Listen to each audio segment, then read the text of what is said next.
It is my pleasure to present our next company, and that's Brightboard LLC, and I'm happy to say that I'm introducing one of our doctors at Albany Medical Center, Dr. Carl, and Christian DePola, whose solution is crowdsourcing websites for facility medical innovations through peer-based collaboration, evaluation, education, and investment.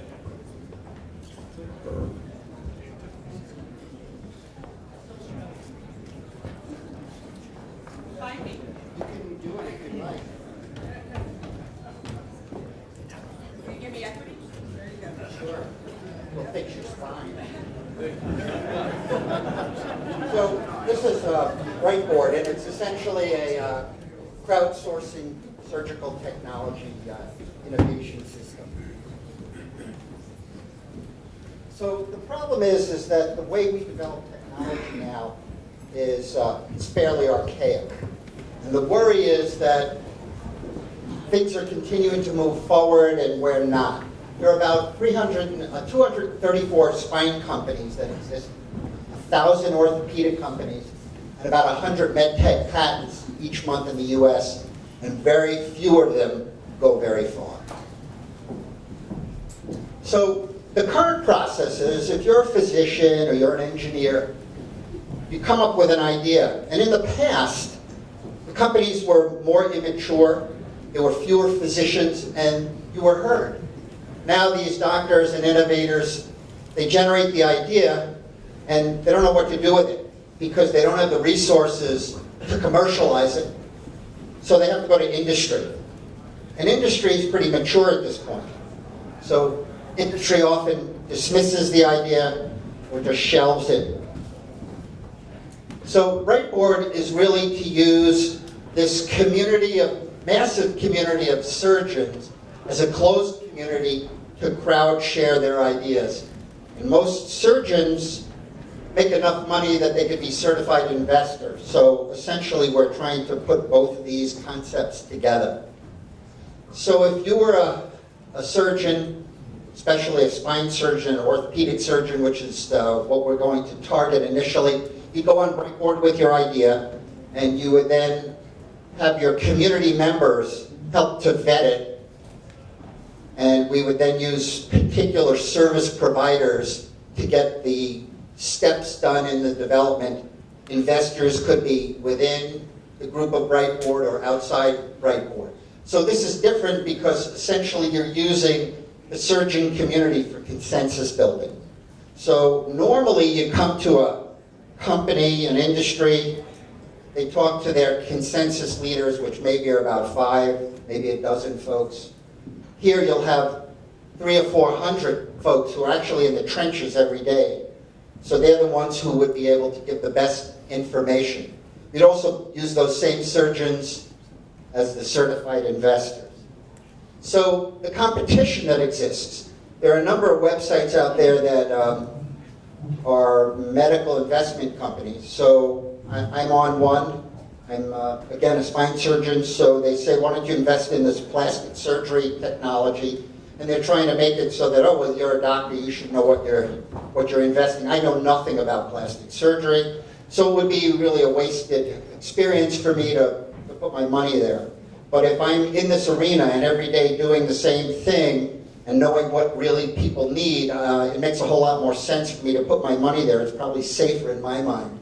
There are also a couple of companies that will take your idea and vet it for you. But again, that's almost like what industry does, but in a much smaller sense. So the two companies that are probably the most significant competitors are ScrubStorm and Edison Medical Nation. And, but they're missing crowdsourcing, and they're not interested in educating. So the way the process would work is you'd come on the website, get your IP protection, and then once that has been done, you would use your community input to help move your concept along, dependent upon how much you wanted that community to be involved with you. You'd move it along to the prototype development stage, and as you can see all of those steps, and you would be farmed out to a service provider sort of like Angie's List almost, to identify the people who could help move this further. So as far as revenue streams, the surgeons who want to get their technology developed, the service providers who would be on this website in a subscription type manner, industry doesn't have the opportunity to really develop crowd-supported technology. They get an idea, they ask their in-house or their small number of consensus leaders. This would be increasing that meteorically. They could also come on and have their own technology vetted by this larger group of people. While we're having all these folks join, we're going to also get data analytics that is really very important to these companies. We also know that each of these companies, and again, out of that 234 spine companies, only about a dozen are large. And they get about 150 to 200 new ideas a year, of which they end up only taking one or two forward.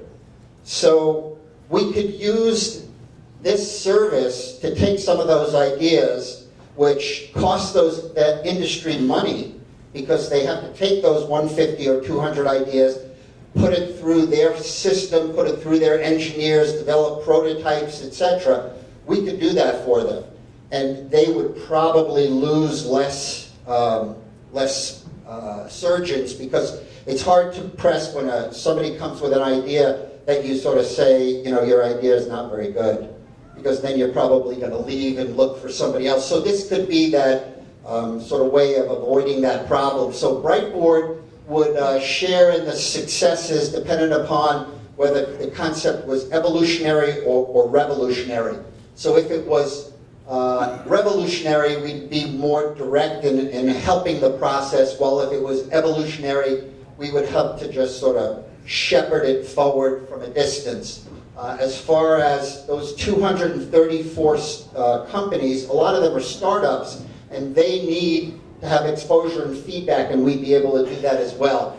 So our progress to date is we have an executive summary, we have IP, we've incorporated, we have a prototype website built, we have a market survey completed, of which over 200 surgeons have responded who do spine surgery and said, we don't like the way that it's done, we wish it was done differently. A lot of us have been taken advantage of, and we would even put our own money behind this.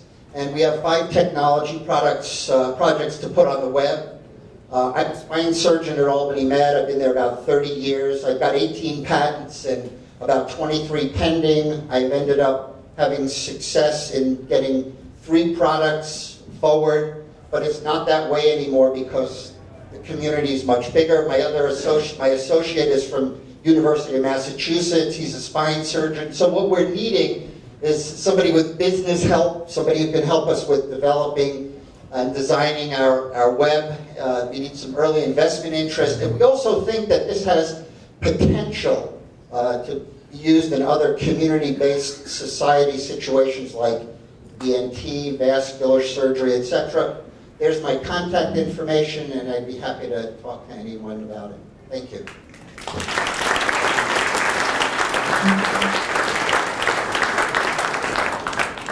Question?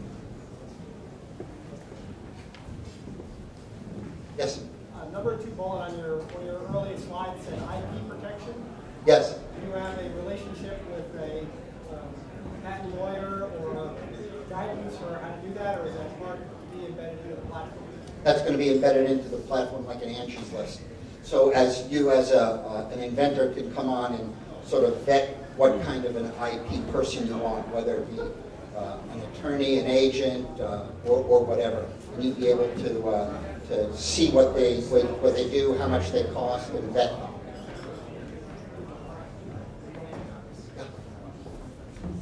Question about it. If you're a spine surgeon, why can't you operate just as That's a good question. If this was 1985, it'd probably be a different story. You could go into your lab and sort of cobble together a piece of metal and put it in a person.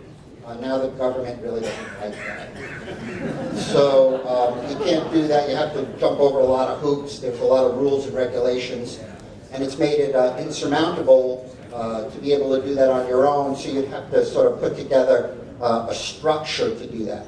A lot of companies, industry, have two masters. The master is to make sure that they make money, and the less important master is to take care of the patient, which, a lot of times doctors are in the middle, and they sort of say, how can I better care for this patient?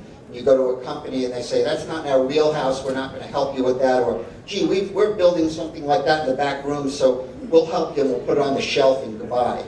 So the problem here is that a lot of the technology that comes out has an economic positive to it that doesn't make a whole lot of sense.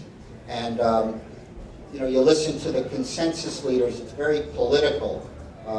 Most of these large companies, and actually I'm one of them for one of the companies, you're a politician. So you stand up there and you try to give sort of semi-honest information because you're straddling the care of the patient and the importance of the industry. And to me, I don't like that.